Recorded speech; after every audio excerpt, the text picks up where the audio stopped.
gente dá atenção à sua saúde enquanto você faz o que gosta. Hospital Unimed, para você se sentir em casa.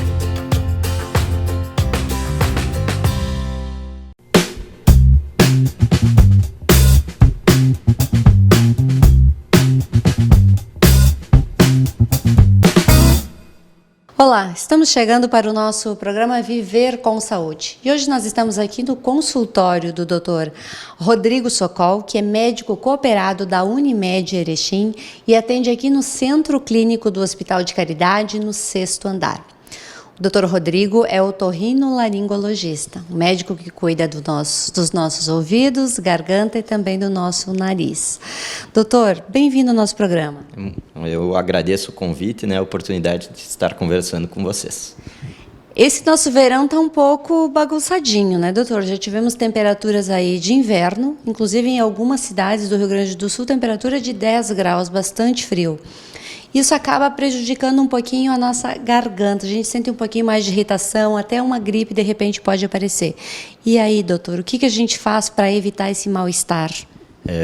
Nessas mudanças bruscas, como nós tivemos na semana passada, a queda de temperatura acaba propiciando, que nós ficamos um pouquinho resfriado, ataca também um pouquinho a rinite, o paciente tem rinite alérgica.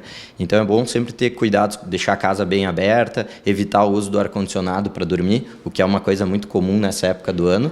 O paciente costuma relatar muito que dormiu com o ar-condicionado ligado, a garganta começou a doer. É uma coisa que tem relação, porque também às vezes o nariz dá uma trancada, fica um pouquinho trancado, o paciente passa a respirar mais pela boca, isso acaba dando esses sintomas, Então, cuidados como deixar a casa bem arejada é bem importante, não evitar o uso do ar-condicionado durante a noite, nessas mudanças, quando cai a temperatura, se agasalhar bem, evitar sair muito exposto depois da atividade física, também beber bastante água é importante, Todos os cuidados que no inverno são recomendados, agora nesses períodos que tem essas mudanças de temperatura é bem importante também segui-los. E a questão da água, tem pessoas que tomam água muito gelada, extremamente gelada. Isso pode prejudicar ainda mais? Não desencadear a dor de garganta, assim não, mas tem muitas pessoas que têm um desconforto com a temperatura muito, muito fria ou também muito quente. Então isso vai um pouquinho de cada um e evitar aquelas que normalmente têm esses desconfortos depois de beber uma água gelada, é bom que elas evitem, especialmente nesses períodos assim de mudança de temperatura, de verão, de calor muito intenso, depois 2, 3 dias depois um período de frio, então é bom evitar. Isso. Doutor, qual a diferença da faringite e da amigdalite? Às vezes a gente acaba confundindo um pouquinho os sintomas. Isso é interessante, é uma pergunta bem relevante. A amigdalite, na verdade, é uma infecção nas amígdalas, nas nossas tonsilas palatinas. Normalmente, é quando aparece aqueles falam, quando os pacientes chegam e dizem, doutor, está cheio de placa. Ali é normalmente uma amigdalite. Aí nós vamos ter as amigdalites virais bacterianas. As bacterianas são, a menor parte das vezes, são as bacterianas, elas que exigem o tratamento com antibiótico, E a faringite, tem muitos pacientes que falam assim, que tiraram as amígdalas no passado e vêm dizer, mas eu continuo fazendo dor de garganta. Por quê? Porque não é só as amígdalas que são fonte de dor de garganta, e sim a própria faringe, a laringe também. Então, a faringite é um processo inflamatório, que acomete a faringe, que vamos dizer a nossa passagem, por onde passa o ar que vem do nariz até a nossa via respiratória inferior, entrar. Então, faringite e amigdalite, apesar de os sintomas ser parecidos, que são dor de garganta, às vezes um pouquinho de alteração na voz, elas são duas afecções diferentes. Inclusive, quem não tem amígdalas pode ter faringite, mas amigdalite, obviamente, não. Doutor, em que casos o médico solicita ao paciente a retirada das amígdalas? Assim, a principal indicação para a retirada das amígdalas, especialmente em crianças, é aquelas crianças que fazem muito ronco, que roncam muito, que chegam a fazer pausas respiratórias, que são as apneias, Então, essa é a principal indicação. Pacientes que precisam ter um sono bom para ter o crescimento, para ter a concentração no dia a dia, então acaba sendo indicada a retirada das cirurgias. Eu, particularmente, sempre recomendo para os pais, quando eles vêm, doutor, o senhor tiraria? Claro, cada um sendo bem indicado. Se fosse meu filho, eu removeria, principalmente quando ele fosse mais jovem. A partir dos 3, 4 anos, já estamos fazendo a cirurgia e eu indicaria que a recuperação é muito mais rápida e também para não afetar o desenvolvimento, não afetar o desenvolvimento escolar, o crescimento dele. E uma outra indicação bastante comum, que essa geralmente são pacientes adultos jovens que chegam no consultório e pedem: doutor, eu quero tirar as amígdalas porque não aguento mais de tanta amidalite. Então, amidalites de repetição é uma segunda indicação bastante frequente para a cirurgia das amígdalas, né? Falando um pouquinho da nossa face, algumas pessoas acabam reclamando de dores na face. Qual é a relação isso com algum problema meio crítico? Então, é bem importante também, porque muitos pacientes nos procuram dizendo: eu tenho dor de cabeça, e quando tu vai fazer a investigação, acaba sendo evidenciado que o paciente tem um processo, uma sinusite, né, uma rinocinusite de seio maxilar. É bastante comum eles falarem que dá dor aqui, isso, que dói inclusive os dentes, ou dores aqui. Então, geralmente, quando vem para o consultório para avaliação, nós primeiro tentamos descartar primeiramente o processo de uma rinocinusite, que é bastante frequente, especialmente essas mudanças de temperatura no inverno, né? E é uma afecção bastante comum que chega no nosso consultório, também comum no pronto-socorro, em emergências, né? É verdade. Existe cura? Existe cura. Então, as rinossinusites, na imensa maioria das vezes, tu tem um episódio, um quadro agudo, faz o tratamento e melhora. Não quer dizer que tu nunca mais vai ter um quadro numa rinocinusite, porém, na maioria das vezes, tu obtém a cura e pode ser que daqui 1 ano, 2 anos, tu acabe vindo a ter outro episódio. Também tem, é menos comum, mas tem também o quadro de uma rinocinusite crônica. Essa é mais difícil de tratar, porque às vezes exige inclusive um procedimento cirúrgico para tratar mas é uma doença mais da nossa mucosa nasal, que é o nosso revestimento de dentro do nariz. Então é um pouquinho mais complicado, o paciente também às vezes não adere bem ao tratamento e fica fazendo muitas exacerbações. Mas nos quadros agudos, a maioria das vezes cura e não vem a ter mais os sintomas, ou pode apresentar daqui um tempo depois, mas não quer dizer que o paciente tem sinusite, sim teve, né, um episódio. Doutor, no início você falaste um pouquinho do ronco em crianças. Às vezes a criança tem o ronco e os pais não dão tanta importância, vai crescendo e se torna um adulto e aquele ronco começa a causar problemas. Existe tratamento para o ronco? Existe, com certeza. Nós temos que, primeiramente, ver se o paciente só ronca ou se o paciente também ronca e chega a fazer pausas na respiração. Porque a ocorrência das apneias durante o sono está relacionada a diversos problemas, comorbidades, né? Por exemplo, aumenta o risco de infarto, de parada respiratória, aumenta o risco de acidente vascular cerebral. Então, é muito importante tratar o ronco. Mas também, para nós tratar o ronco, nós temos que ver qual a causa daquele ronco. Como eu falei, na criança é muito comum ter por algum fator obstrutivo, como as amígdalas grandes, a adenoide grande, a hipertrofia dos cornetos, né, que alguns chamam carne esponjosa. Então, na criança, geralmente a abordagem acaba sendo cirúrgica, resolvendo o problema. No adulto, naquele que nunca roncou e começou a roncar depois dos 45, 50, 60 anos, aí é um pouquinho diferente a abordagem. Nós sempre acabamos solicitando o exame da polissonografia, que é o exame aquele exame que dorme na clínica do sono e todo o teu sono é monitorado, para nós podermos quantificar se esse paciente faz apneias, qual a gravidade das apneias.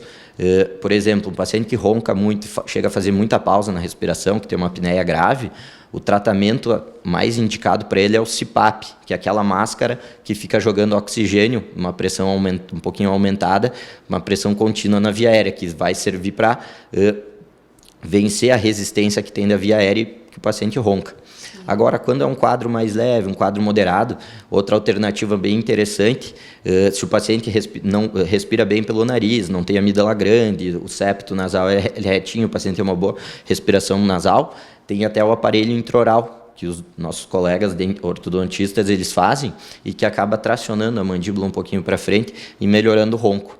Mas isso para aqueles quadros de apneia leve a moderada. Quando é um quadro mais grave, a melhor forma de tratamento realmente é o CPAP. E para aqueles casos em que tem um fator anatômico obstrutivo, por exemplo, um desvio de septo nasal ou uma hipertrofia de corneto, por vezes, e que não faz apneia, por vezes só fazendo o procedimento cirúrgico acaba resolvendo desse problema, acaba resolvendo do ronco. Então, o tratamento do ronco ele é um pouquinho, não tem um tratamento único, né? Ele deve ser individualizado para cada paciente, né? E tem uma posição correta para a pessoa dormir, diminuir o ronco, uma forma correta da respiração também para o ronco? De que forma a gente tem uma educação nesse sentido? Isso, é bem importante também a educação do sono, né? Então, algumas coisas que pioram muito a ocorrência de ronco, dessas pausas respiratórias, o principal deles é o uso do álcool, né? O consumo do álcool à noite, porque ele é um relaxante. Então, pessoas que bebem e logo em seguida vão dormir, é notório a diferença que tu percebe como aumenta a quantidade de roncos, tudo nesses pacientes. Outra coisa é evitar a janta, muita comida à noite, né? Evitar jantar e deitar. Tudo isso são fatores que acabam relaxando ainda mais o nosso organismo e piorando o ronco. Então é bom evitar medicações para dormir, evitar tomar chimarrão à noite, à tardezinha à noite, café, o consumo do álcool, porque são todas substâncias que acabam interferindo na qualidade do nosso sono e, consequentemente, no ronco também, né? Algumas pessoas dizem assim, ele ronca bastante porque ele é obeso. Isso tem relação? Tem relação, com certeza.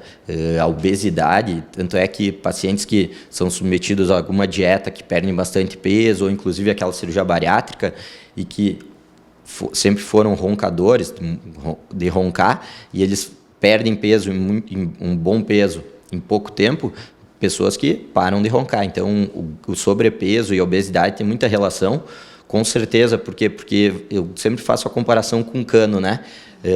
A nossa via respiratória. Então, quanto mais largo for esse cano, não vai ter obstrução. Agora, conforme tu for engordando, vamos dizer, a gordura no pescoço, a circunferência cervical é bem importante nisso, vai diminuindo o cano e o paciente vai roncando mais. A partir do momento que esse cano vai voltando, o paciente vai perdendo peso e o cano vai aumentando, a tendência é que diminua o ronco.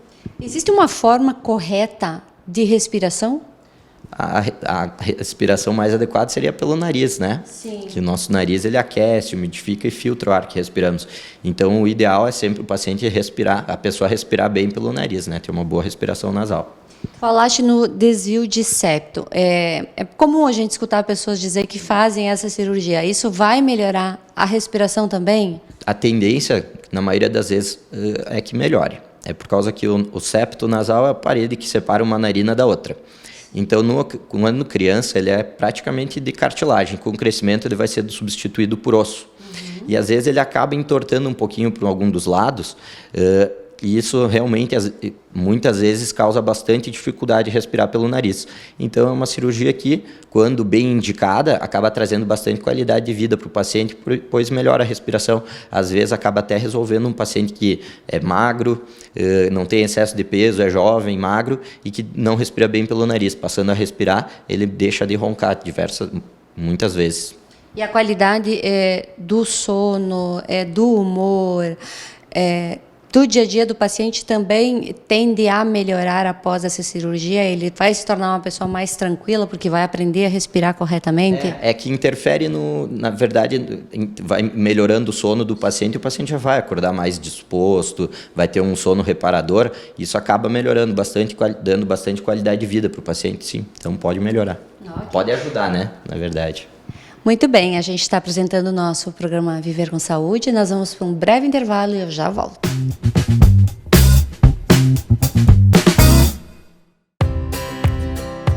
A gente dá atenção à sua saúde enquanto você descansa a mente.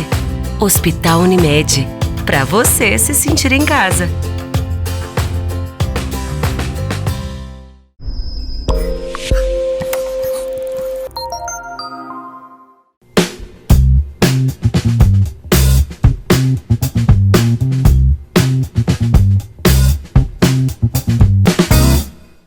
Voltamos com o nosso programa Viver com Saúde. Nós estamos aqui no Centro Clínico do Hospital de Caridade, no consultório do Dr. Rodrigo Sokol.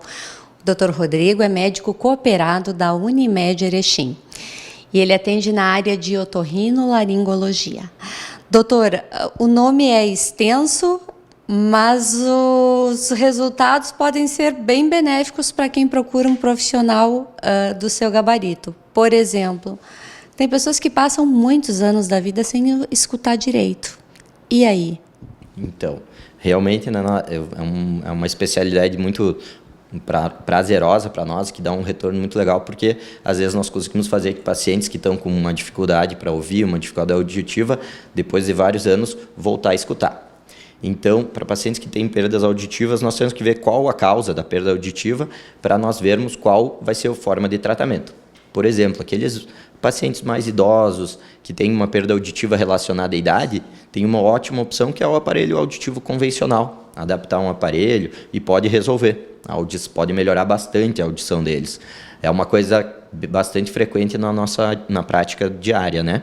Aí também temos pacientes que têm algum problema cirúrgico, que pode ser corrigido cirurgicamente. Por exemplo, crianças, é muito comum que ficam fazendo otites de repetição, fazer uma otite que fica líquido retido dentro lá do ouvido. Sim. E isso dá perda auditiva. E é uma cirurgia muito simples, consiste apenas em aspirar o líquido e colocar um dreno, que nós chamamos um tubo de ventilação, por onde vai entrar ar e aquele líquido vai saindo. E o paciente pode voltar a escutar. Uhum. É claro, tem pacientes também que nascem surdos, que por algum problema na gestação ou alguma intercorrência no parto, acabam tendo surdez, uma consequência surdez. Naqueles pacientes em que o aparelho auditivo convencional acaba não sendo útil, tem hoje em dia, é uma coisa recente, nós temos próteses implantáveis e aparelhos implantáveis, né? O principal deles, que é o implante coclear, é bem indicado para esses pacientes ou adultos que perderam a audição completamente e que desejam voltar a escutar, ou para aquelas crianças que ainda não desenvolveram a linguagem e têm uma perda desde o nascimento. E aí tu acaba utilizando essa alternativa e fazendo com que aquela criança que nunca escutou possa começar a escutar e desenvolver a fala, né? Outras próteses que tem hoje, que é uma coisa mais moderna, são as próteses de ancoragem óssea, que nós tivemos a felicidade de fazer a primeira de Erechim, agora na metade do ano passado, que se chama Barra, em que tu coloca um implantezinho na calota craniana e vai se aproveitar, por exemplo, que é indicado para pacientes que têm surdez unilateral ou que têm doenças crônicas de ouvido e que têm uma perda condutiva da audição, que dela vai se aproveitar e vai levar o som diretamente através da transmissão pelo osso da calota craniana até a nossa via auditiva. E naqueles que têm surdez unilateral, que não escuta com o ouvido, vai se aproveitar do ouvido bom e fazer que aquele paciente passe a escutar com um ouvido que já não escutava há muitos anos. Então, é muito prazeroso tu poder proporcionar para o paciente alternativas para que ele comece a escutar ou volte a escutar depois de ter esse déficit, né, desenvolvido esse déficit. Principalmente os idosos reclamam muito com os aparelhos auditivos porque às vezes eles colocam o aparelho e dizem que continuam não escutando nada, que escutam com chiado e diversas reclamações que devem ser bem comuns no consultório. Esse novo aparelho, ele resolve esses probleminhas? Ele pode resolver, só que ele tem essa indicação bem específica, restrita, né? Não é qualquer paciente que é candidato. Por quê? Porque na maioria das vezes, com um aparelho convencional, consegue resolver o problema. Agora, nessas duas indicações que eu falei, que é um paciente que tem uma surdez unilateral e outro ouvido bom, ou que tem perdas condutivas por alguma doença crônica de ouvido ou uma estenose do conduto, aí essa prótese auditiva de ancoragem óssea é uma excelente alternativa. Mas para a maioria dos pacientes o aparelho convencional funciona perfeitamente e os pacientes acabam se adaptando muito bem. O paciente idoso é um pouquinho difícil, porque eles têm... eles não querem, muitos não querem. E daí falam que dá muito chiado, que fica muito barulhento, mas é que o aparelho auditivo exige uma adaptação, um período de adaptação. Então o paciente tem que ter um pouquinho de paciência, tem que acompanhar com a fonoaudióloga para fazer os ajustes, que com certeza algum benefício vai trazer para ele, vai dar mais qualidade. E em pessoas mais jovens, em que casos é recomendado um aparelho auditivo? Claro, é quando ela para de ouvir, mas assim... de repente sofreu um acidente, perdeu um pouco da audição, do ouvido, mas tem aquele receio de usar por ser um pouco jovem. Como é que funciona tudo isso? Nós às vezes temos que convencer os pacientes, né, que aquilo lá vai ajudar eles. Então, eu procuro sempre que o paciente tenha indicação, mostrar os pontos positivos de usar o aparelho, quando bem indicado, né, com certeza, e tentar mostrar para ele que pode melhorar, ter mais qualidade de vida, porque o paciente que não escuta também tem a tendência a ir se isolando dos outros, né? Sim. Ficar em casa porque tem vergonha, porque tem que ficar pedindo para repetir. Então, eu tento sempre mostrar os ganhos que a vida do paciente pode ter melhorando a acuidade auditiva. Na maioria das vezes, os pacientes acabam, mesmo pacientes jovens, eles são bem abertos para usar o aparelho, não costumam. Uma doença que incomoda bastante é a dor de ouvido.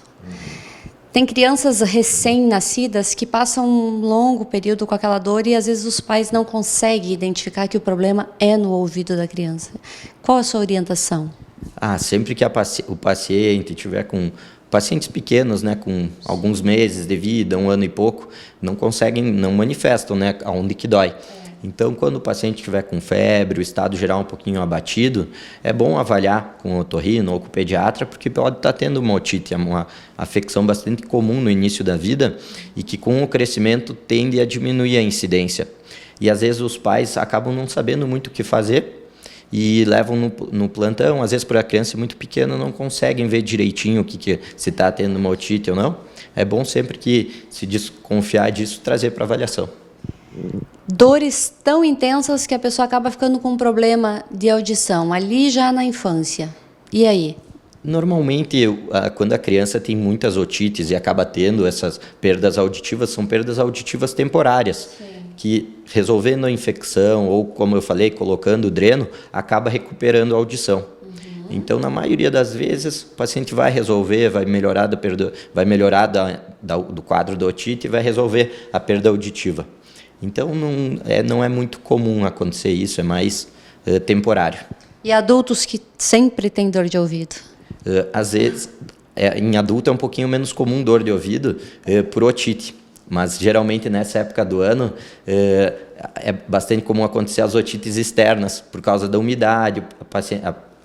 As pessoas vão para a piscina, vão para a praia, vão para o rio, e acaba entrando umidade no ouvido, e isso acaba predispondo a ter otite externa, que essa não tem idade. Pode ser em adulto, criança, idoso, a qualquer idade pode ter essas otites externas. E é uma coisa que nós vimos aumentar muito essa incidência no verão, justamente em virtude disso, né?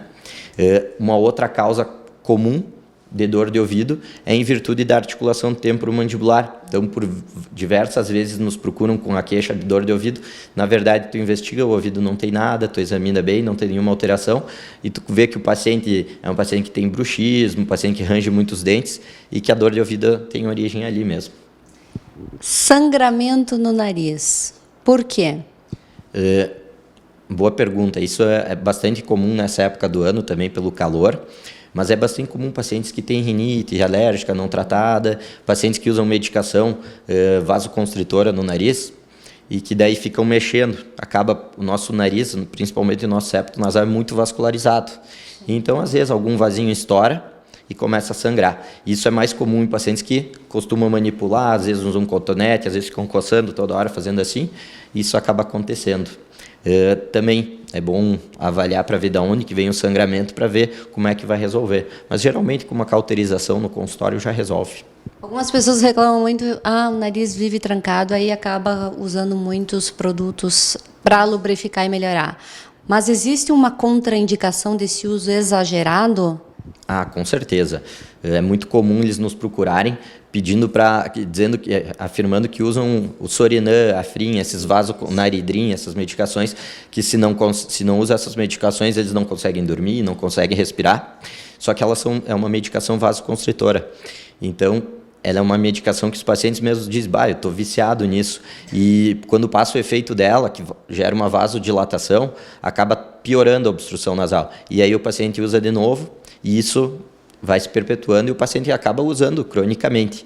O problema disso é que, como ela mexe, é uma medicação vasoconstritora, acaba repercutindo no organismo como um todo. Pode aumentar a pressão, o paciente que tem risco de infarto aumenta esse risco. Então, é muito importante não usar essas medicações.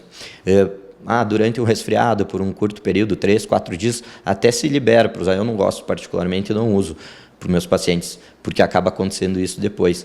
Mas o uso prolongado, sim, pode trazer riscos para a saúde do paciente.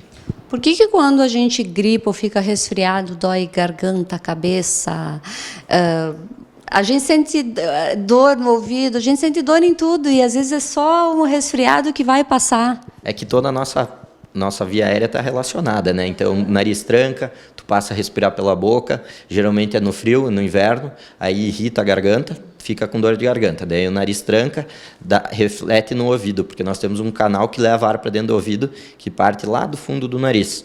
Aí, como o nariz está demasiado, tá com essa secreção, vamos dizer, acaba repercutindo no ouvido, o ouvido pode doer, dessa sensação de desconforto.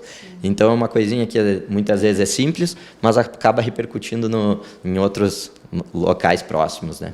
E qual a sua dica aí para as mamães que agora as crianças estão de férias, estão aproveitando bastante piscina, sol, diversão, mas que de repente no final da tarde ali apresenta algum sintoma não muito agradável? Se o paciente observar qual o sintoma é e buscar orientação a respeito. Dor de garganta, daqui a pouco dá uma medicação, um analgésico, alguma coisa, ver se não melhora, procurar o atendimento. O ouvido a mesma coisa. Mas não tem como nós querer proibir ou dizer o que vai deixar a criança fazer ou não, né? Ainda mais nessa época de férias. Mas teria algum horário assim, para evitar esse tipo de transtorno, horários específicos para a criança ir para a piscina, se expor ao sol? Claro, tem que ter cuidado com a exposição ao solar, né? Também é bem importante. Aquele período das 3 da tarde até umas 5, 6 horas da noite é bem tranquilo. Depois disso, como cai o sol, cai a temperatura um pouco, o paciente pode secar bem, se agasalhar e voltar para casa.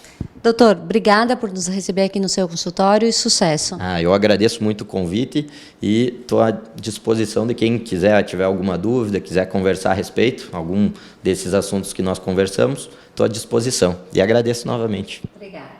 Hoje nós conversamos com o Dr. Rodrigo Sokol, que é médico cooperado da Unimed Erechim. Todos vocês, uma boa noite.